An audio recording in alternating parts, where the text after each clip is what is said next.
बिस्मिल्लाहिर्रहमानिर्रहीम, अस्सलाम वालेकुम। आप देख रहे हैं स्पोर्ट्स फ्लिक्स पीएसएल स्पेशल और मैं हूं हमजा शफीक। तो जनाब, पाकिस्तान सुपर लीग सीजन 10 के जो मार्के हैं वो जारी हैं और कल हमने 8वां मैच देखा Karachi kings versus Quetta gladiator, जो कि कराची किंग्स ने पहले टॉस जीतकर बैटिंग का फैसला किया 175 और एक टाइम पर ऐसा लग रहा है कि कराची बमुश्किल 130-35 कर पाएगा, लेकिन एक अच्छी बारी लगी। हमने देखा 70 रन की इनिंग जेम्स विंस ने अगेन अच्छा परफॉर्म किया, उन्होंने खेली और 175 रन पर 7 खिलाड़ी आउट हुए। विकेट ये कहा जा रहा है कि खासा स्लो था, बैट पर बॉल नहीं आ रहा था, मुश्किल दरपेश आ रही थी। इस पर बात करनी और इसके साथ साथ अगला मैच जो है वो पेशावर ज़ल्मी के लिए बड़ा इंपॉर्टेंट है। पेशावर वर्सेस मुल्तान, एक तरफ रिजवान एक तरफ बाबर, पिंडी का ये स्टेडियम है, ये दोनों टीम्स के लिए इंपॉर्टेंट मैच है। इस पर बात करेंगे फॉर्मर कैप्टन सलमान भट्ट साहब हमारे साथ वीडियो लिंक के जरिए मौजूद है। इसके साथ साथ हमें ज्वाइन किया है अहमद सईद ने। वेलकम जी सलमान भट्ट साहब, 175 पर 7 पहले बैटिंग का फैसला किया कराची की कंडीशन में और एक टाइम लग रहा था कि खासा मुश्किल हो जाएगा, लेकिन 175 एग्जीक्यूट अच्छा कर दिया। नबी ने आकर 18 रन, इरफान के 17 रन। खासा मुश्किल विकेट लग रहा था, आपको भी वहां पर देखा जो है वो तो सबके सामने। पिच तो काफी डिसेंट था। आई थिंक जो विकेटें गिरी हैं उसमें पिच का तो कोई अमल दखल नहीं है। प्लेयर्स के अपने रेकलेस शॉट्स हैं, उनकी चॉइस ऑफ शॉट सिलेक्शन जो है वो क्वेश्चनेबल थी। उनका एट टाइम्स जिस बॉलर के खिलाफ वो जो शॉट खेल रहे थे वो बनता नहीं था। फॉर एग्जांपल अली माजिद जो है वो विकेट टू विकेट तेज बॉलिंग करते हैं, उनको 2 बंदे स्वीप मारते हुए बोल्ड हो गए, ठीक है, और एक बंदा जो है वो कैच आउट होता है, उनको स्वीप करता हुआ सीधा हसन अली के गेंद हाथ में गेंद मार देता है, जबकि वो अगर छोड़ देता तो वाइट बॉल थी। इसी तरह जब आप देखते हैं इस में बैटिंग को, तो आपको साउथ शकील को अगर एज अ बैट्समैन देखे, वो पूरे ओवर खेल के उन्होंने 33 स्कोर किया, नॉट आउट गए हैं वो। और यही काम अभी तो इसका 10% भी अगर बाबर आजम ने किया होता तो कितना शोर मचना था। लेकिन अब कैसा सन्नाटा है कि आपको कोई इस पे बात करता ही नजर नहीं आएगा। क्यों नहीं आएगा, इसकी भी बड़ी वजूहत है जो कि बड़ी वाज़ेह आपको पता लग जाएंगी। यानी कि एक प्लेयर पे ऐसा हो सकता है कि वो फंस जाए, मेंटल ब्लॉक में आ जाए, उसको उस दिन समझ ना लग रही हो, या वो उसके 100 किस्म के मसाइल हो सकते हैं। लेकिन नहीं, जहां पे एजेंडा है वहां पे टारगेटिंग होनी है, ठीक है। और जहां पर कह देना कि नहीं इसको कुछ नहीं कहना, तो उस तरफ आंख ही मीट लेनी है, उस तरफ देखना ही नहीं है, ठीक है। हम कोई उनकी क्वेश्चन नहीं कर रहे, लेकिन ऑब्वियसली अगर आप 20 ओवर खेल रहे हैं और आप 33 रन कर रहे हैं, so this do you think कि ये बारी इस चेज में लेने वाली है? चले 2 हिटें मार ले उनके सामने आके, आमिर ने छक्के मार लिए, उन्होंने तो बैट ही नहीं उठाया, उन्होंने तो पहला स्कोर भी तेज नहीं लिया। अगर यही काम बाबर आजम ने किया होता तो किस कदर तूफान बदतमीजी मचना था, क्या क्या कहा जाना था और क्या क्या बात आनी थी सबके सामने। तो क्या कह सकते हैं, अभी इस मैच को डिटेल में डायसेक्ट करेंगे, लेकिन आप खुद ही अंदाजा लगा लीजिए, अहमद से पूछ लीजिए कि ऐसी कोई मिसाल है कि पूरे ओवर खेल के 33 किया हो किसी ने और नॉट आउट हो।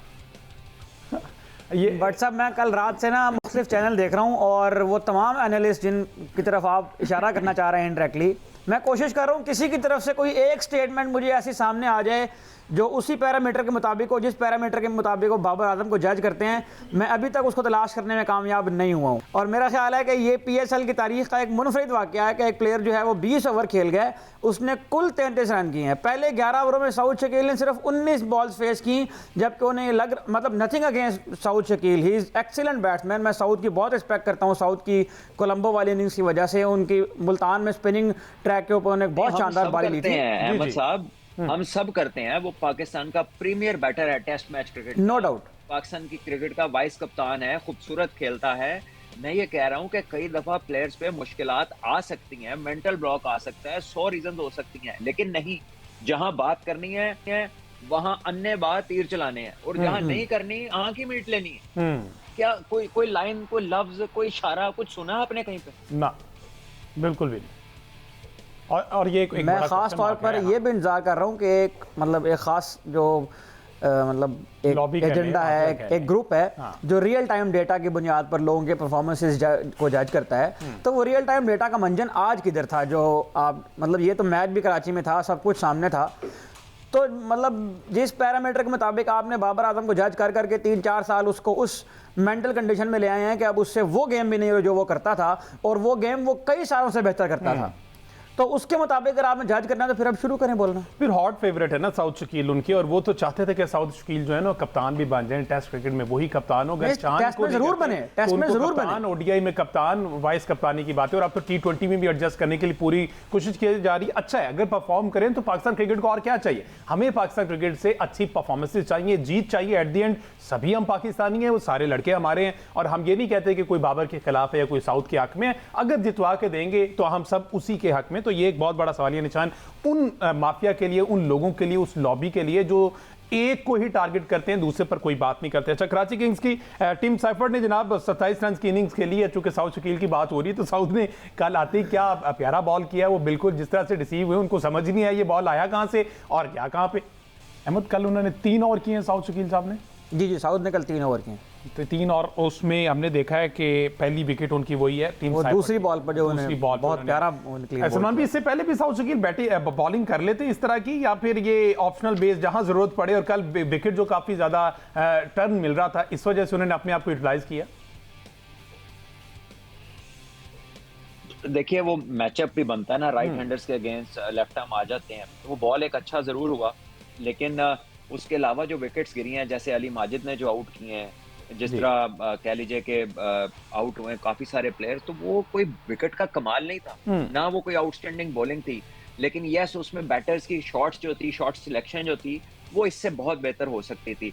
मेरे ख्याल में कराची किंग्स ने कल बेहतर टीम खिलाई, मीर हमजा को वापस लाए, उन्होंने फायदा दिया, स्लोअर वन पे फिन एलन आउट हुए, उनकी भी समझ नहीं आई कि लॉन्ग ऑन पीछे है वो उसी तरफ हिट मार रहे हैं। भाई आपके पास पूरी ग्राउंड पड़ी है, स्लोअर बॉल आपको किया मीर हमजा ने, और तो आपने वही चांस लिया जहां पर फील्डर पीछे खड़ा था, और जहां पे यही मौका था कि अगर मिस हिट होगी तो वो सीधी हाथ में जाएगी।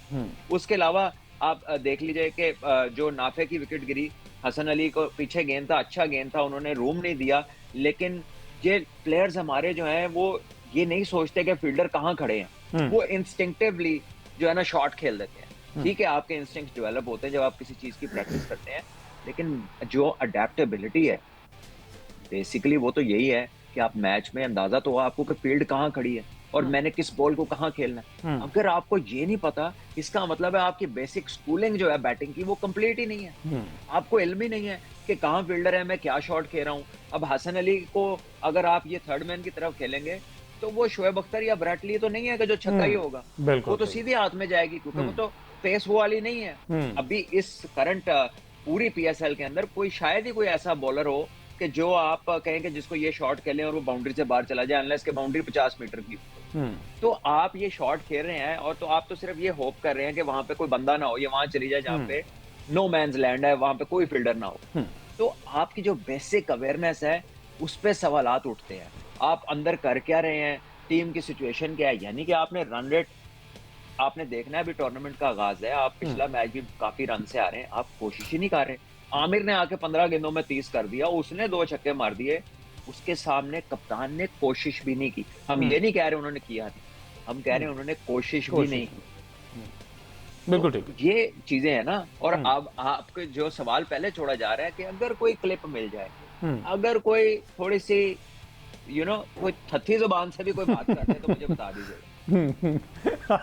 बट साहब इस पे क्लिप तैयार होगा, वो क्लिप ये होगा कि जी हमारा लड़का तो आखिर तक खेला था 20 ओवर पूरे खड़ा और वो खड़ा रहा है। बिल्कुल हमारे लड़के की बात नहीं है, किसका लड़का है वो भी हमारा है। हाँ बिल्कुल, साउथ शकील भी हमारा है, हमको खुदा न खास्ता उसको डिसोन नहीं कर रहे। पाकिस्तान में बड़े कम प्लेयर हैं जितनी हाई क्वालिटी का वो बैट्समैन है। एक इनिंग हो गई है, कोई उसको होगा कोई प्रॉब्लम, कोई इशू होगा, कोई मेंटल ब्लॉक होगा, कोई उससे भी तो पूछे कि क्या हुआ। लेकिन हमारा मसला उन लोगों से जो बात नहीं कर रहे। हाँ, कि बाबर के पीछे अगर पड़े हैं तो खुदा न खास्ता दूसरे के पीछे पड़ जाओ। मैं सिर्फ ये कंपैरिजन आपको दे रहा हूँ कि यहाँ पर लोग एजेंडा बेस्ड बातें करते हैं। बिल्कुल ठीक है, आपको न्यूट्रलिटी में लोग नहीं मिलते।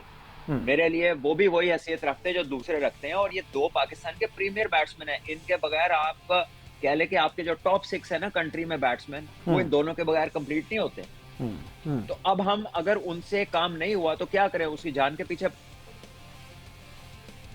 जी इसको क्यों नहीं खिलाया। तो अगर उसके पीछे बंदा ही नहीं है, बिल्कुल ठीक है, तो फिर क्या होना चाहिए, फिर इसका मतलब हो कि उसको भी गिरा दें। तो ये हमारे यहाँ जो सीन चला हुआ है ना वो बिल्कुल ही और है।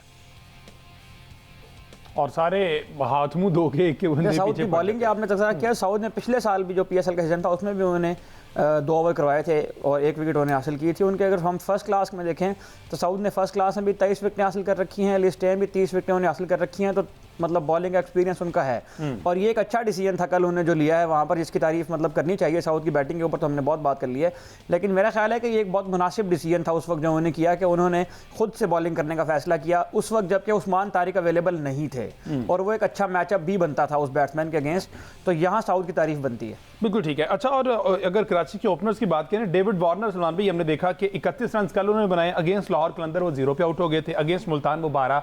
तो जिस तरह की उम्मीदें डेविड वार्नर से कराची किंग्स लगा रहा था, अभी इन 3 मैचेस में उस उम्मीद में मेरा ख्याल वो पूरा नहीं उतरे। 31 रन की अच्छी इनिंग्स है, लेकिन जो इनसे एक्सपेक्ट किया जा रहा है कि तकरीबन हर मैच में 50 करेंगे, इस तरह के वो बैटर हैं, तो वो अभी तक नहीं हासिल कर पा रहा है सलमान भाई। देखिए कल थोड़ा सा वो फ्लो में नजर आए, कल कुछ अच्छे शॉट उन्होंने खेले। तो अब इसमें T20 क्रिकेट ऐसी है कि इसके अंदर प्लेयर्स जो है ना वो डिफरेंट रेपुटेशंस को कैरी कर रहे होते हैं, उनकी टीम की डिमांड्स फर्क होती हैं, पावर प्ले का एडवांटेज भी लेना है, और ये भी पता है कि बैट्समैन ही 3 है, ठीक है। अब रियाजुल्लाह नए मर्जिंग में है, वो भी एक यंगस्टर है, अभी उसका इतना एक्सपोजर नहीं है, तो अब हम उनसे क्या उम्मीद करें। ये तो देखें, जो बातें हमने पहले की थी कि मोहम्मद नबी को टीम में लाना चाहिए, मीर हमजा को लाना चाहिए, 2-3 दिन पहले हमने इसी शो में बात की। हाँ जी। तो वो वाले चेंजेस से इस टीम को फर्क पड़ा है। मीर हमजा की आप बॉलिंग देख लें, आप मोहम्मद नबी की बॉलिंग देखें, 4 ओवर 7 रन, ठीक है, ये शायद PSL का रिकॉर्ड है, 4 ओवर 7 रन। बिल्कुल ऐसे ही है। उसके बाद जो आखिर में 170 क्रॉस किया इन्होंने, वो भी मोहम्मद आमिर को उन्होंने 2 छक्के लगाए, और तीसरा भी वो कोई और फील्डर होता तो वो भी छक्का था, वो फिनालन ही पकड़ गए वो वाला कैच। तो कहना ये चाह रहा हूँ कि आपको अगर अपनी प्लेइंग 11 सामने प्लेयर बैठे देखकर भी नहीं आपको आइडिया हो रहा कि क्या करना है, जितनी मूवमेंट कराची की पिचेस में थी, अगर इन्होंने मीर हमजा को पहले 2 मैच भी खिलाए होते तो शायद दूसरा मैच इस तरह ना होता जो हुआ, और पहले में भी इन्हें 235 ना होता, क्योंकि वो अच्छी खासी स्विंग एंड सीम दोनों हो रहा था। और एक आप ऐसी पिच के ऊपर तो आपको चाहिए होता है कोई ऐसा स्पेशलिस्ट बॉलर जो एक जगह पे बॉलिंग कर सके। आप देखें कल सबसे कम ग्रास था, फिर भी मीर हमजा का नया बॉल स्विंग हुआ और उसने राइट चैनल्स में बॉलिंग की है। ठीक है जी, डिस्कशन हमारी जारी है, एक ब्रेक लेते हैं, ब्रेक के बाद वापस आते हैं, डिस्कशन को काटते हैं। स्टे विद अस।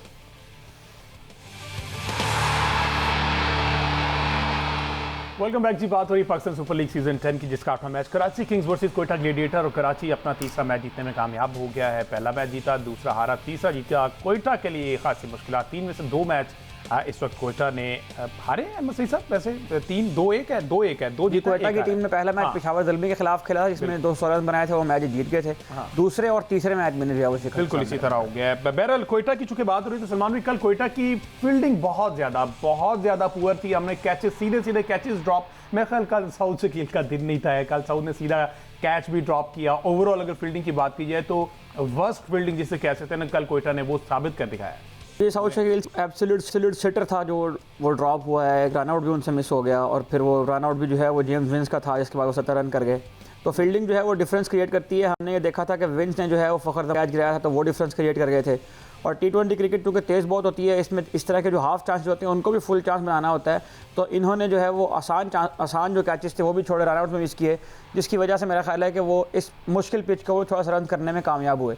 एक पॉइंट इसमें अलबत्ता ये है जो मतलब मुझे ये समझ में आ रहा है कि जो टॉस जीतकर पहले बैटिंग करने का फैसला किया डेविड वार्नर ने, उसमें वो कहीं ना कहीं ये एडवांटेज लेने में ज़रूर कामयाब हुए हैं कि जो पहले 3-4-5 ओवर का एक फेज़ ऑफ अनसर्टेनिटी होता है, इसमें पिच समझ में आ रही होती है, उसमें उन्होंने उसका एडवांटेज लेते हुए स्कोर जो है वो काफ़ी तेज़ी से उन्होंने बना लिए।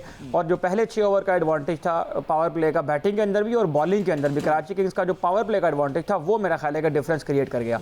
उसको उस डिफरेंस को कम करने के लिए ज़ाहिर है कि जो सपोर्टिंग चीज़ें होती हैं उनमें से फील्डिंग एक है, और उस फील्डिंग में भी जो बहुत पुअर दिखाई दी हमें कोयटा ग्लेडिएटर की टीम। क्योंकि कोयटा की बात हो रही है तो अहमद सही साहब बात ये हो रही है कि फिन एलन और हसन नवाज की ओपनिंग जोड़ी बनती है, लेकिन साउथ शकील वही कप्तानी का फ़ायदा उठाते हुए अगर बाबर पे बात की जा रही है तो फिर साउथ पे भी बात हो रही है। नहीं देखें, साउथ बहरहाल उनको जो है ना वो एक यूँ कह लीजिए कि वो फराहम करते हैं कि ये बात तो बहरहाल अब जिस तरह कल पिच थी ख़ास तौर पे, इन पिचेस के ऊपर तो आपको इस तरह का एक प्लेयर चाहिए ना साउथ शकील की तरह का, जो एक एंड संभाले रखे। देखिए साउथ ने एंड तो संभाला ना फिर आखिर तक, तो दूसरे एंड पे जो बैट्समैन आते हैं उन्हें चार्ज करने होते हैं, हर प्लेयर का जो है वो अपना एक रोल है, तो इस रोल के मुताबिक फार्मूला फिर उस पर क्यों नहीं अप्लाई होता पेशावर ज़ल्मी पे? कि एक एंड वो उसने संभालना, दूसरे पे चार्ज करना। बहरहाल इस पर फर्दर बात करते हैं हम तो। खैर ये बात कर करके ताकि सलमान भी फील्डिंग की बात हो रही कोयटा की, कोयटा ने फील्डिंग कल बहुत जो है ना वो वर्स्ट की है। आपने देखा साउथ शकील ने सीधा कैच छोड़ दिया, उसके बाद एक दो और ऐसे कैचेस भी हुए, मिस फील्ड हुए, जिसकी वजह से मेरा ख्याल कराची जो 175, वरना लग रहा था कि ये 150 मुश्किल हो जाएगा कराची के लिए करना। कराची की टीम जो है वो उन्होंने बहरहाल अच्छी क्रिकेट खेली। आप विंस को देखे कितनी जिम्मेदारी से वो खेला, लेकिन ऐसा नहीं था कि उसने बिल्कुल ही शट डाउन कर दिया और बिल्कुल ही डिफेंसिव मोड में चला गया हो। उसे जहां जहां मौके मिले उसने शॉट खेले हैं, उसने निकल के भी हिट मारे हैं, उन्होंने कवर्स के ऊपर से मारा है, कट किए बॉल। जो है आपको उनकी बैटिंग में अथॉरिटी नजर आती है। इसी तरह जब उनके साथ नबी आए हैं, उन्होंने भी फिर एक जगह पे जाके उन्होंने बड़ी हिटों की ट्राई की है। जब तक आप कोशिश नहीं करेंगे तो कैसे एग्जीक्यूशन होगी? ठीक है, वार्नर ने ऊपर से किसी कह ले एक डिसेंट स्टार्ट दिया था, साइफर्ड भी बुरा नहीं कह रहे थे, वो तो आउट ना होते तो फिर तो 200 प्लस हो जाना था। ये तो 4 विकेटें जल्दी गिरी हैं तो स्कोर रुका है, वरना जिस किस्म का स्टार्ट था ये तो ज्यादा हो जाना था। तो क्वेटा का प्रॉब्लम यह है कि एक तो विकेटें तवातर से गिरती रही, और दूसरा देखिए एंड संभालने का मकसद ये नहीं होता कि मतलब अब आप बिल्कुल ही शेल में चले जाएं। ये मैच जो T20 क्रिकेट है इसके अंदर आपको रिस्क, कैलकुलेटेड रिस्क लेना पड़ता है। अगर आप प्लेयर हैं और माशाल्लाह जितना अच्छा साउथ प्लेयर है, मेरा ख्याल है कि उसको रन्स बनाने चाहिए थे, उसके पास और तरीके होने चाहिए थे, लेकिन मुझे नहीं मालूम क्या वो मेंटल ब्लॉक था, क्या चीज थी जिसने मतलब वो बिल्कुल ही मैच से मुख्तलिफ डायरेक्शन में जा रहे थे। अच्छा, साउथ पे सलमान भी बात कर रहे हैं, तो अब ये फिन एलन और हसन नवाज की जो बात हो रही है कि जनाब इनको एज ओपन खेलना चाहिए, साउथ को नीचे आ जाना चाहिए, तो आप समझते ऐसा होना चाहिए या फिर साउथ ही ऊपर ठीक खेल रहे हैं? अभी तो जस्ट ये मैच उनका बुरा गया, बाकी तो उन्होंने अच्छा परफॉर्म किया था। देखिए मुझे नहीं मालूम, अगर साउथ कंफर्टेबल होते मिडिल में, अगर वो खुद फील करते कंफर्टेबल, तो वो तो कप्तान है, उनको कौन रोक सकता बीच में आने से? ऐसे ही है, ठीक है ना। तो आई थिंक वो खुद ही ये समझते हैं कि उनकी जगह ऊपर ही है, जो T20 में कोई परचेज हो सकती है क्वेटा ग्लैडिएटर्स के लिए। लेकिन अगर वो नीचे जाएंगे तो फिर तो मेरा ख्याल है जगह तलाश करनी मुश्किल हो जाएगी। फिर बाकी इसका जो है ना मुश्किल हो जाएगा। अच्छा, तो बॉलिंग की अगर बात की जाए तो इसमें मोहम्मद आमिर को कल एंड पर आकर विकेट मिल गई, वो अच्छा हुआ, 2 विकेटें, 4 ओवर 42। आमिर का पहला मैच वर्सेस आमिर के अगले 2 मैच शायद आमिर वो स्ट्रगल करते हुए हमें दिखाई दिए, और कराची के खिलाफ खेलना आमिर का जो उस तरह से परफॉर्म नहीं कर पा रहे थे जो आमिर से एक्सपेक्ट किया जाता कोयटा की तरफ से। जी हाँ, आमिर और फहीम अशरफ दोनों ही ऑफ कलर नजर आए, दोनों का रिदम नहीं लग रहा था, बॉल में वो जिप नहीं थी, रन अप में वो स्टेप्स में वो जान नहीं लग रही थी, शायद थकावट थी, शायद कोई निगल हो, मुझे इल्म नहीं है इस बात का, लेकिन यूजुअली वो ऐसे नजर नहीं आते जिस तरह वो कल नजर आ रहे थे। और फहीम अशरफ तो बिल्कुल ही ऑफ कलर नजर आ रहे थे, बिल्कुल बेजान सी बॉलिंग थी, और बस ऐसी बॉलिंग थी कि जैसे बस कर ले जो आपने करना है, मैं तो कुछ नहीं कर सकता, इस किस्म का बॉडी लैंग्वेज इस किस्म की थी उनकी। तो ये चीज हर्ट कर रही है क्वेटा की टीम को, कि अगर ये उनके top players, most experience players अगर ये जान नहीं मारते, अगर ये अच्छी बॉल नहीं करेंगे, तो फिर बड़ा मसला होगा क्वेटा के लिए। अच्छा भट्ट साहब, ये जो हमने कल मैच देखा उसमें जाहिर है कि स्पिन को हेल्प मिल रही थी, तो साउथ शकील ने अपना जो 3 ओवर निकाले उसमें उन्होंने 20 रन दिए, तो फिर चौथा ओवर भी वो अगर खुद करवा लेते बजाय फास्ट बॉलर से करवाने के, तो शायद मेरा ख्याल है कि कोई एक आधे विकेट वो और ले लेते। अगेन डिपेंड करता है कि वो मतलब क्या कर रहे हैं, क्या सोच रहा है, कप्तान के जहन में क्या है, क्यों उन्होंने, अब उसको कौन कहेगा, ठीक है, उसको कौन कहेगा कि जो है ना कि जनाब मैंने चौथा ओवर क्यों नहीं किया, वो ही खुद ही बता सकता है कि उसने क्यों नहीं किया। तो जब आप 3 में 20 दिया, 1 विकेट ले लिया, तो आप चौथा भी कर दीजिए, आपको फहीम को बुलाने की जरूरत ही नहीं है। लेकिन देखिए इसमें बहुत कुछ ऐसा होता है इस लीग क्रिकेट के अंदर जिसको आप कहते हैं यार क्या जरूरत थी, यानी आपका 2 सीम बॉल करेंगे, 2 तेज बॉल करेंगे, वो डॉट होंगे, तो कुछ नहीं भी होगा तो उसने स्लोअर 1 करना ही करना है। पिच पे बॉल सीम हो रहा है, बॉल स्विंग हो रहा है, उन्होंने आके back of the hand slow करके छिक्का खा लेना, चौका खा लेना है, और फिर ऐसे उन्होंने फेस के जेस्चर्स ऐसे देने हैं कि जैसे ये क्या हो गया, ये तो नहीं ये अगर आपकी एक चीज अच्छी हो रही है तो व्हाई चेंज इट, ठीक है, just for the sake of variation, तो आप वेरिएशन ना करें। आप ये तो देखें कि ये बैट्समैन फंसा हुआ है, इस पिच के ऊपर मैं तेज बॉल कर रहा हूँ, मुझे स्विंग मिल रहा है, सीम मिल रहा है, या मदद मिल रही है, तेज गेंद पे बैट्समैन नहीं रन कर पा रहा, तो मैं क्यों स्लोअर 1 करूंगा? मुझे तो कई बार ऐसा लगता है कि अब बॉलर जब थक जाता है तो स्लोअर 1 कर देता है, जब उसने थोड़ा ब्रीदर लेना होता है तो आके स्लोअर 1 कर देता है। आई डोंट नो, मैं बॉलर नहीं हूँ, लेकिन एक परसेप्शन सी है कि जब जरूरत ही नहीं है तो आप क्यों स्लो रन किए जा रहे हैं। मैं कल मेरा ख्याल है मैच की यही बात का- नहीं कर रहा, हाँ जी, देख लीजिए, बाकी एक सिर्फ क्वेटा नहीं, दूसरी टीमों को भी देख लें, या मतलब एम ही स्लो रन किए जा रहे हैं। ना बैट्समैन कुछ कह रहा है, पिच आपको मदद कर रही है, आप आके back on the hand. Abbas Afridi को कैसे रन पड़े हैं, वो सीमिंग ट्रैक के ऊपर स्लो रन किए जा रहे थे।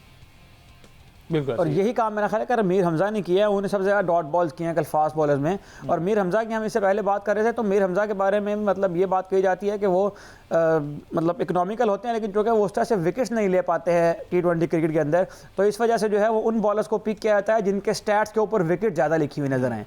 लेकिन मीर हमजा ने कल जिस तरह से कंसिस्टेंसी के साथ आके डॉट बॉल्स की हैं, उससे भी ज़ाहिर है कि प्रेशर बिल्ड होता है। 13 बॉल तो मेरा ख्याल है कि ये ज़्यादा अच्छी गेम अवेयरनेस है जो लॉन्गर फॉर्मेट खेल के बिल्ड होता है। तकरीबन 450 के करीब फर्स्ट क्लास मतलब विकेट्स हैं मीर हमजा की। लेकिन जाहिर है कि मीर हमजा बेचारे का मसला है कि उसका जो विकेट्स वाला खाना है वो थोड़ा हमें नज़र आता है, और जो स्टैट्स दिखाने वाला है उसने तो आके बताना कि इसने इतने ओवर कराए हैं और इतनी इसने जो है वो विकेटें हासिल ज़्यादा इंपॉर्टेंट चीज़ सलमान में इंटरनेशनल क्रिकेट में क्या होती है, डॉट बॉल्स या विकेट वाला खाना पूरा होना? क्या मैं अहमद सईद भी बात कर रहे हैं ना कि मीर हमजा डॉट बॉल अच्छे करते हैं और ओवर उनको विकेट नहीं मिलता, कंसिस्टेंसी लेकिन से वो बॉल करने की बॉल सलाहियत अच्छे रखते हैं एक जगह पे। तो क्या चीज़ ज़्यादा इंपॉर्टेंट है इंटरनेशनल क्रिकेट में? देखिए कि सारा साल फर्स्ट क्लास क्रिकेट खेलता है, काउंटी क्रिकेट खेलता है, लंबे लंबे स्पेल्स करता है, जरा उसके स्टैट्स तो निकालें कि वो एक साल में कितनी बॉलिंग करता है और बाकी लड़के जो वाइट बॉल वाले हैं कितनी बॉलिंग करते हैं, तो 1/4 से भी ज्यादा फर्क होगा। यानी हो सकता है कि मीर हमजा की 25% भी बॉलिंग ना करते हो। तो जब आप एक काम को इतनी फ्रीक्वेंसी से करेंगे तो आपकी और दूसरों की महारत में फर्क तो होगा। मीर हमजा की पेस पे आकर T20 में बच के चले जाने का मतलब है कि आपके स्किल लेवल बहुत अच्छे हैं, ठीक है, वरना 125-30 की पेस के ऊपर यहाँ पे बचत नहीं होती किसी की। एम साहब, राना साहब से पूछा उनको क्या हुआ है, वो क्यों ऑफ कलर से नजर आया? आपकी बात हुई है, आपके फेवरेट प्लेयर हैं, और राना साहब वो हैं कि जिसको मुझे लगता है कि अचानक हिला के उठाया गया, चैंपियन ट्रॉफी के भजन उठो, मुल्क को आपकी ज़रूरत पड़ गई है, वहाँ आए, उन्होंने उस तरह से परफॉर्म नहीं किया, उसके बाद आप PSL में आए तो भी ऑफ कलर नज़र आ रहे हैं। देखिए बड़े प्लेयरों पे इस तरह के फेज आते रहते हैं, तो 2-4 मैच और दें वो ठीक हो जाएंगे इंशाल्लाह। मसला ये है कि राना साहब की वजह से वसीम जूनियर जो है वो बाहर बैठे हुए हैं। अच्छा, तो वसीम जूनियर पहले जिस फ्रेंचाइज में थे उस फ्रेंचाइज ने फ़हीम अशरफ को ले लिया था तो वो बाहर हो गए। अब जो है वो फ्रेंचाइज चेंज करके यहाँ आए तो फ्रेंचाइज ने दोबारा फ़हीम अशरफ को ले लिया है, और फ़हीम अशरफ की वजह से वही बाहर बैठे हुए हैं। तो वसीम जूनियर जो है ना वो इसके खिलाफ कुछ करना चाहिए। तो मेरा ख्याल है कि अब मौका दे देना चाहिए वसीम बेचारे को। सलामी अली माजिद ने कल जो बॉल की है, मिस्ट्री स्पिनर इन्हें भी कहेंगे हम, बॉल बैरल अच्छे किए हैं, 4 ओवर 29। ये तो लेग स्पिनर है, लेग स्पिनर जो ठीक तेज है। तेज लेग स्पिन करता है और कई दफा वो सीधी सीम के साथ बॉल कर देता है। मिस्ट्री स्पिन तो फिंगर से होती है, फिंगर से तो करता ही नहीं है। सही है, तो इसकी आप परफॉर्मेंस को कहाँ रेट करेंगे? 4 ओवर्स 29 रन, 2 खिलाड़ियों को उन्होंने आउट किया और बड़ी इंपॉर्टेंट विकेट थी वो दोनों, जिनको स्वीप मारते हुए आउट हो गए। वो बनता ही नहीं है, अली माजिद की पेस पे ये शॉट बनता ही नहीं। यही तो मैं कह रहा जी। हूँ कि इनकी शॉट सिलेक्शन में आपको अवेयरनेस और स्मार्टनेस नजर ही नहीं आती। एक बंदा तेज तेज विकेटों में बॉल कर रहा है, आपने डेविड वार्नर को देखा, वो उनको पहली दफा खेले थे, उन्होंने उसको सीधा सामने पंचिंग की है, उसकी पेस को यूज किया। ये जो दोनों बोल्ड हुए हैं, यानी ऑफ स्टंप से बाहर वो खुद बैठे हुए थे और ओडी उनकी लेग स्टंप है, तो उनको ये उन्होंने पहले से सोचा हुआ था कि हम इसको जो है ना इनकी पेस यूज करते हैं, पीछे खेल लेते हैं, लेकिन वो इतना टाइम नहीं देता आपको, उसको सामने खेलिए, उसको ट्रीट करें जैसे सीधा सीधा बॉल तेज आ रहा है। मैंने उसको इतना खेला है लाहौर कलंदर से डोमेस्टिक में, मुझे कभी कोई प्रॉब्लम नहीं हुई, मैं हमेशा उसको सामने खेलता रहा हूँ और उसको रन्स किए हैं अपने अच्छे खासे। अच्छा, अगर आप उसको क्रॉस खेलेंगे, स्क्वायर ऑफ द विकेट जबरदस्ती करेंगे, वो नए बॉल पे आपको नहीं खेलने देगा, वो आप तो उसकी स्ट्रेंथ में जा रहे हैं ना। और डेविड वार्नर ने जो ओवर खेले उन 2 ओवरों में उनको 23 रन लगे थे। हाँ। उसके बाद के जो आखिरी 2 ओवर है उनमें उन्हें 6 रन देके 2 खिलाड़ी। जो पहले खेल रहा था। ठीक है जी, एक ब्रेक लेते हैं, ब्रेक के बाद जब वापस आते हैं तो हसन अली माशाल्लाह ग्रेट, उन्होंने डोमेस्टिक में अच्छा परफॉर्म किया नेशनल T20 कप में, उसके बाद आप इधर आए हैं तो इधर भी तो वो कहीं ना कहीं दरवाज़ा नॉक कर रहे हैं कि जनाब मेरी वापसी होने वाली है नेशनल टीम में। इस पर बात करते हैं ब्रेक के बाद। Stay with us. Welcome back जी। बात हो रही पाकिस्तान सुपर लीग सीजन 10 की। हमने डिस्कशन की कराची किंग्स क्वेटा ग्लेडिएटर की कल, और न सिर्फ कल बल्कि पिछले मैचेस में भी हसन अली जो है, अहमद सईद साहब माशाल्लाह से ही इज़ डूइंग ग्रेट। अगर पीएसएल के 3 मैचेस की बात की जाए, अभी तक 8 विकेटें ले ली हैं। नेशनल टी20 की बात की जाए तो 4 मैचेस में 13 विकेट्स इन्होंने ले रखी हैं। तो ये डेफिनेटली बता रहे हैं, साबित कर रहे हैं कि मैंने मेहनत करके मैं वापस आया हूँ। सलमान भाई से ही इसका आगाज़ कर लेते हैं। सलमान जी, हसन अली की हम बात करें, पीएसएल के 3 मैचेस में 8 विकेट्स हैं, नेशनल टी20 इन्होंने 4 मैचेस खेले, 13 विकेट्स हैं। तो ही इज़ डूइंग ग्रेट माशाल्लाह, और कम बैक करने के लिए वो पूरे तैयार है। हसन अली जो है वो बहुत अच्छे रिदम में है और माशाल्लाह फिट भी लग रहे हैं, राइट एरियाज में बॉलिंग कर रहे हैं। देखिए उन्होंने भी काउंटी क्रिकेट खेली है, उन्होंने भी फर्स्ट क्लास पिछले 2-3 सीजन खेले हैं। तो यहाँ पर उन्हें फर्क जरूर पड़ा है, लेकिन एक और चीज जहन में रखिएगा कि हसन अली को सर्टेन सेट ऑफ कंडीशंस जो है ना वो उसमें अच्छी बॉलिंग करते हैं। अच्छा, अभी जहाँ कराची में मैचेस हो रहे हैं उन्हें मूवमेंट मिल रही है, या जिन कंडीशन में बॉल रिवर्स होगा वहां पे भी, ये 2 कंडीशन है जहां पर वो ज्यादा इफेक्टिव हो। तो हमें उनको खिलाना चाहिए मुल्क के लिए, लेकिन स्मार्टली ऑपरेट करना चाहिए। ठीक है, तो उनकी यूटिलिटी है उसके मुताबिक खिलाना चाहिए। जब आप यूटिलिटी के मुताबिक प्लेयर्स को खिलाते हैं तो प्लेयर्स को जो रिक्वायर्ड रिकवरी टाइम होता है वो भी मिलता है, मेंटली भी वो फ्रेश रहते हैं, कंपटीशन भी हेल्दी रहता है, और आप ऑपरेट करते हैं स्पेशलिस्ट के साथ। हमारा प्रॉब्लम यह है कि हमने दुबई में स्पिनर नहीं खिलाया, अब उसको कंपनसेट करने के लिए न्यूजीलैंड में हमने 4 भेज दिए। तो जो मतलब जिथे किसी ने गुर्दे का इलाज नहीं किया वो चीज जाके दिल नू लाती। तो हमारा जो तर्ज है ऑपरेट करने का वो लेड बैक है, वो मतलब लड़ाई के बाद हमें थप्पड़ याद आता है। So we need to be spot on, we need to make appropriate changes जो एप्लीकेबल हो गिवन सेट ऑफ कंडीशंस में, गिवन ऑपोजिशन के खिलाफ जो ऑपरेट कर सकते हो, और आपको ये सारी चीजें देखनी आनी चाहिए। इसीलिए मैं कहता हूँ कि स्टैटिस्टिकल इंफॉर्मेशन को यूज करने के लिए you need to have a experienced person जो उसको यूज भी करे, तो कंडीशंस को देखे, जगहों को देखे, टाइम को देखे, सेट ऑफ प्लेयर्स को देखे, टीम की चीजों को देखे, और फिर उससे नतीजे आखज करे। ये नहीं है कि यहाँ पे 10 टीमों ने ये किया था तो हम भी ये कर देते हैं। वो 10 टीमें पता चले उसके अंदर 4-4 वर्ल्ड क्लास प्लेयर हो, आपके पास एक है। ठीक है, उन किसी की फास्ट बॉलिंग अच्छी है, आप मीडियम पेसर लाकर तो आप वहां पर वो ऑपरेट करने की कोशिश करें जो वो कर रहे थे। तो ये ऐसे ही है जैसे आपकी फोर्सेस ऑपरेट करती हैं। अब जिसके पास जो आर्मरी होती है उसका जो जंग का प्लान है वो अपने वेपन्स का हिसाब से होता है, वो अपनी स्ट्रेटेजिक जो लोकेशन है देखिए वो भी सारा कुछ देखते हैं कि लोकेशन कैसी है, पहाड़ है, प्लेन है, हर जगह के फर्क स्ट्रेटेजी है ना। तो ऐसे क्रिकेट भी है, आप एक गेम प्लान उठा के दूसरी गेम प्लान पे नहीं ठोक सकते कि जी वर्ल्ड वॉर 2 में इतनी फेंटी इसलिए पड़ गई थी तो आप दोबारा ऐसा कर दो। आज की दुनिया और है, आज चीजें और तरह। अच्छा, तो हम हसन को किस टर्म में ज्यादा समझ सकते हैं कि वो स्पेशलिस्ट हैं या फिर वो कंडीशनल बॉलर हैं? देखिए हसन को आप सिंक इन करें कंडीशंस के साथ। कॉन्फिडेंस बहुत मैटर करता है क्रिकेट में। जब किसी को कॉन्फिडेंस आ जाएगा, उसके पीछे थोड़े अच्छे मैच होंगे, कोई 2-4 मैन ऑफ द मैच होंगे, कोई 2-4-5 बड़ी परफॉर्मेंसेस होंगी, उसकी बॉडी लैंग्वेज, उसका बिलीफ वो नेक्स्ट लेवल पे चला जाता है, और फिर वो दूसरी कंडीशंस में भी वे आउट्स उसे मिलने शुरू हो जाते हैं। हम एडवर्स जगह पे यंगस्टर खिलाने हैं, मुश्किल कंडीशंस पे ले जाओ। होम सीरीज आनी है, यंगस्टर्स का मौका कम है, एक बंदा ओपनिंग पे पूरी डोमेस्टिक स्कोर कर रहा है, फॉर एग्जांपल साहिबजादा, वो इंटरनेशनल में गया कुछ अरसा पहले तो वो मिडिल ऑर्डर में उसको खिला दिया।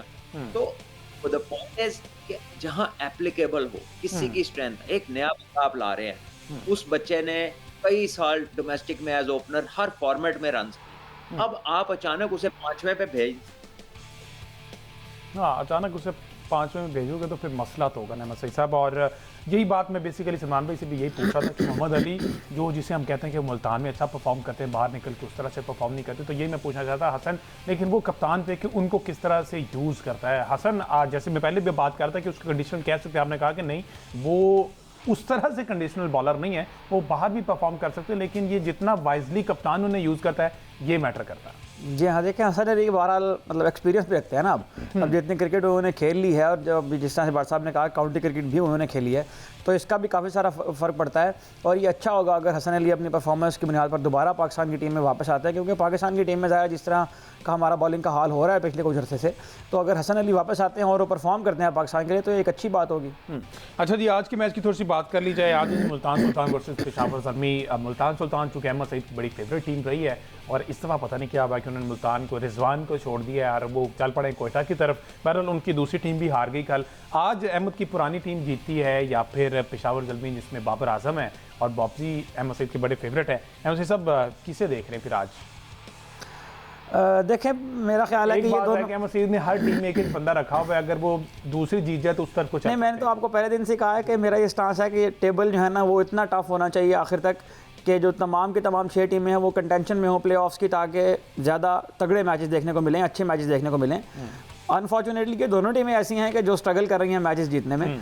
तो अब मुझे पता नहीं लग रहा कि मैं किसको सपोर्ट करूं, लेकिन बहरहाल मेरा ख्याल है कि पेशावर ज़ल्मी की टीम को जो है वो ये मैच जीतना चाहिए रावलपिंडी कंडीशन। अच्छा, और हेड टू हेड अगर बात की जाए तो मुल्तान सुल्तान 11 मैचेस, ठीक है, टोटल 16 मैचेस हुए इनके। देखिए, हेड टू हेड तो पास्ट है ना ये, आफ्टर ऑल ये सारे स्टैट्स जो हैं ये पास्ट हैं। आज नया दिन है, नई टीम है, नया कॉम्बिनेशन है। अभी हमें जाके ये भी वहाँ पे पता चलना चाहिए कि पिच किस तरह की है, तो उसके मुताबिक ही डिसाइड होगा। ज़रूरी नहीं, जिस तरह हमने पहले बात की कि पिछले जो PSL के सीजन हैं उनमें बहुत ज़्यादा रन बनते रहे हैं पिंडी में इस दफ़ा उस तरह रन नहीं बन रहे। क्योंकि एक टीम 200 रन, लेकिन पिछले साल तो हम देखते थे कि एक टीम 200 करती थी और अगली टीम आके वो चेज कर देती थी। यानी जो आखिरी 16 मैच वहाँ पर हुए उनमें 7 मैचों में दोनों टीमों ने 200 रन किए, स्कोर किए हुए थे। इस दफ़ा ऐसा बहरहाल नहीं हो रहा पिंडी की पिच के ऊपर, तो ये देखना पड़ेगा कि कौन सी पिच है, कौन सा कॉम्बिनेशन है। तो इसलिए आज से मेरा ये ख्याल है कि पेशावर ज़ल्मी की टीम जो है वो बेहतर कॉम्बिनेशन बनाने में कामयाब हो जाएगी, मेरा ख्याल है, अगर वो अपने पिछले 2 मैचों से अच्छा, ये तो मजीद क्लियर होगा ना, टॉस जीतकर पहले बैटिंग आती बॉलिंग आती। जो पिछले मैच के बाद एक डिबेट शुरू हुई थी कि हारिस और साइम से ओपन करवा लिया जाए, आप समझते हैं ऐसा कर लेना चाहिए, ट्राई कर लेना चाहिए? हारिस और साइम से ओपन करवा लिया जाए तो फिर बाबर आजम को छक्के मारने की प्रैक्टिस क्यों करवा रहे थे? वन डाउन आ जाए, कुछ ज़्यादा फर्क नहीं होता, ऊपर से भी विकेट अगर गिर जाए। देखें, एक बंदा अगर कंफर्टेबली काफ़ी अरसे से खेल रहा है ओपन के ऊपर, तो आप बाबर आजम को ओपन करवा के भी वही आउटकम निकला है जो बाबर आजम को नंबर 3 पे। तो एक बंदा अगर कंफर्टेबली वहाँ खेल रहा है ओपन के ऊपर और वो रन कर रहा है, ऐसा नहीं है कि बाबर आजम रन नहीं कर रहे। बाबर आजम ने पिछला पूरा सीजन रन करके दिए हैं। साइम अयूब के साथ उनकी एक कंपैटिबिलिटी है, वो नए बॉल को भी मुनासिब खेलते हैं। तो ऐसा नहीं है कि बाबर आजम को हटा के तमाम मसाइल का हल जो है वो बाबर आजम को नंबर 3 पर खिलाने में नहीं है। अच्छा। और बाबर आजम कप्तान है, ये बाबर आजम को खुद डिसाइड करना है कि उसने नंबर 3 पे खेलना है या उसने ओपन पे खेलना है। और एक कप्तान को ये फ्रीडम मिलना चाहिए कि वो अपनी मर्जी से अपनी टीम को खिला ले, तभी वो रिजल्ट लाएगा और तभी आप अकाउंटेबिलिटी करने के भी काबिल होंगे उसके बाद कि हमने आपको फ्री हैंड दिया था, अब बताएं रिजल्ट्स कहाँ पर। अच्छा, मजे की बात है कि मुल्तान भी 2 मैचेस खेला, दोनों हारा है, पेशावर भी 2 मैचेस खेला, दोनों हारा है। टेबल के एंड पे दोनों है। नेट रन रेट पे पेशावर जरा आप चुके 5वें नंबर पर, -4.5 उनका, और मुल्तान का कुछ उनसे बेहतर है, इसलिए वो 5वें नंबर पर है। तो क्या लगता है पेशावर की टीम, जिसमें देखो ना अब ये नाम तो है, नजीबुल्लाह ज़ादरान मेरा ख्याल अभी आया नहीं, ज्वाइन नहीं किया, वो ज्वाइन कर चुके हैं, स्क्वाड के साथ हैं, पहले दिन से ही हैं, लेकिन अभी तक मैच वो नहीं खेला। ज़ादरान की क्या प्लेसमेंट बनती है, क्या किस जगह पे खेलते हैं? देखिए, नजीबुल्लाह जो है वो बाबर आजम की मौजूदगी में ज़ाहिर है कि वो नंबर 3 नंबर 4 के ऊपर ही खेलेंगे, लेकिन नजीबुल्लाह ज़ादरान की इस टीम में अभी इसलिए जगह बनती हुई नज़र मुझे नहीं आ रही कि अभी तो अब्दुल समद को ट्राई नहीं किया उन्होंने। तो अब्दुल समद भी जो है वो नंबर 5 नंबर 6 के बैट्समैन है। तो फिर मेरे ख्याल TKC को रेस्ट दिया जाए?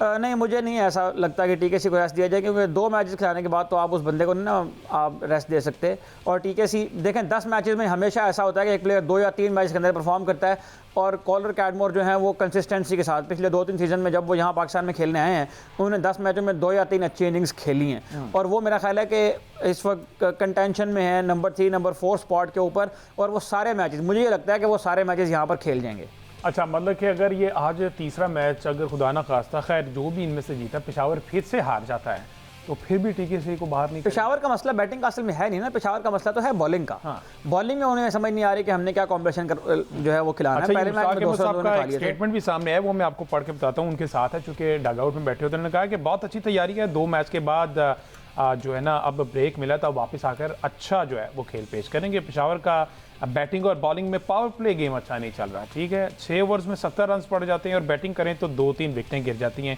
तो ये एक मसला तो है। पावर प्ले में स्कोर लग रहा है पेशावर को अगेन। और ये पावर प्ले विकेटें क्यों गिर रही हैं पता है आपको? पावर प्ले विकेटें इसलिए गिर रही हैं कि प्रेशर इतना डाल दिया है बाबर आजम के ऊपर स्ट्राइक रेट को इंप्रूव करने का। बाबर आजम का जाहिर है अपना अंदाज है खेलने का, वो अगर 6 बॉलें डॉट खेलेगा तो उसके बाद 10 बॉलों पर 30 रन वो बनाएगा, लेकिन उन 10 बॉलों पर 30 रन बनाने का जरूरी है कि उसे पहले 5-6 बॉलें डॉट खेलने की फ्रीडम दी जाए। तो आफ्टर ऑल बाबर आजम का भी स्ट्राइक रेट वहीं पर आ जाता है जितना आमतौर पर प्लेयर्स का होता है T20 में, लेकिन उसका अपना एक अंदाज है, उसका अपना एक स्टाइल है, और उस स्टाइल पर उसने परफॉर्म करके दिखाया है, उस स्टाइल के मुताबिक उसने 100 करके दिखाए हैं, उस स्टाइल के मुताबिक उसने 200 चेज करके दिखाए हैं। आप सिर्फ पिंडी की पिच की बात ना करें, कहाँ कहाँ, मैंने आपको उस दिन कराची की मिसाल दी थी, वहाँ पर वो स्कोर कर गए थे, साउथ अफ्रीका में जाके वो स्कोर कर गए थे। तो बाबर आजम का अपना एक अंदाज़ है, उसको उस अंदाज़ के मुताबिक खेलने दें, वो फ्रीडम दें। बाबर आजम आपको रन भी करके देगा, स्ट्राइक रेट भी इंप्रूव करके देगा और पहले 6 विकेटों में विकेट भी रोक कर देगा। और आज के मैच में बात ये या तो विन है बाबर के लिए या फिर लर्न है अगेन रिजवान के लिए। तो ये आज के मैच की बात रहेगा। कल इस शो में हम डिस्कस करेंगे मुल्तान सुल्तान और पेशावर का जो मैच होगा, क्योंकि बाबर के लिए रन करना हम बारहा दफ़ा कह रहे हैं कि बहुत ज़्यादा ज़रूरी है। पाकिस्तान टीम को उनकी ज़रूरत है, लेकिन उनके बल्ले से रन जो हैं वो उस तरह से अभी नहीं निकल रहे। यही वो प्लेटफॉर्म है जहां पर बाबर को अपना बल्ला खोलना है, दोबारा से बेसिक सारी स्ट्रॉन्ग करके वापस कम बैक करना है। हम कल के शो में इस पर बात करेंगे। मुझे इजाज़त, अल्लाह।